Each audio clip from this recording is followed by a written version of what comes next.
Sveiki, draugai. Noriu padaryti tokią apklausėlę dar.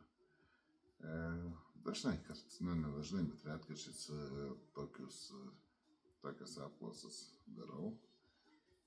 Apklausas kažkur kažką vis noriu pasitobulinti, noriu, kad jums būtų smagiau stebėti mane, bendrauti su manim. Taip pat noriu, kad ir man patogiau viskas būtų. Aišku, bandžiau ir ten grupės vienokią, kitokią sukurti, dabar irgi vieną esu sukūręs, jau dalis esate žmonių, šiaip Alfa Peiliai Japonijos lobiai. Stengsiuos po truputį, taip neskubant ją išpopuliarinti, norėčiau, kad daugiau prisijungtų žmonių ir daugiau ypač apie japoniškus peilius bendrausim.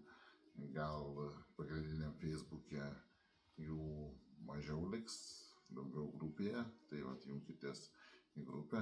Aišku, daug reikalų, daug darbų, nespėjau niekur visko padaryti, ką planuoju, ką noriu padaryti, bet manau, kad tai grupiai reikėtų prisijungti, ten bus įdomu.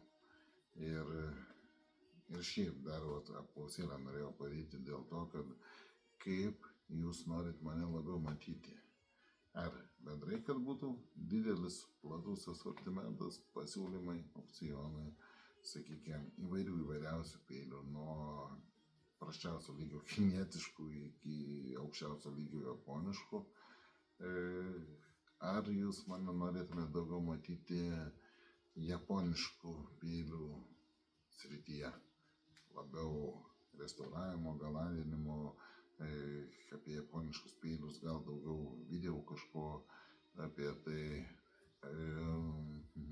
ar labiau tai norėtume tokį platesnį spektrą matyti, kad daugiau aukcionų, įvairesnių aukcionų, gal kažkokių pasiūlymų, gal kažkokių apibendrinimų dar būtent plačiame, kai sakant, kontekste, ar būtent man reikėtų koncentruotis į tą siauresnį japonų ir ypatingai gal restauruotų, gal ir naujų, nežinau. Prašyčiau jūsų pakomentuoti.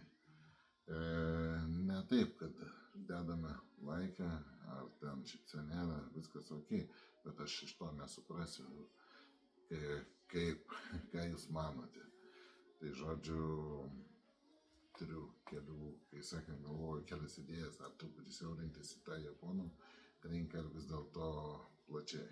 Aišku, mugės ten kažkas kita lieka, aš manau, kad plačiam kontekste liks, bet ta pagrindinė aukcionų, visokių video, kur pateikiu, labiau norėtume tą būtent japonų stilių matyti.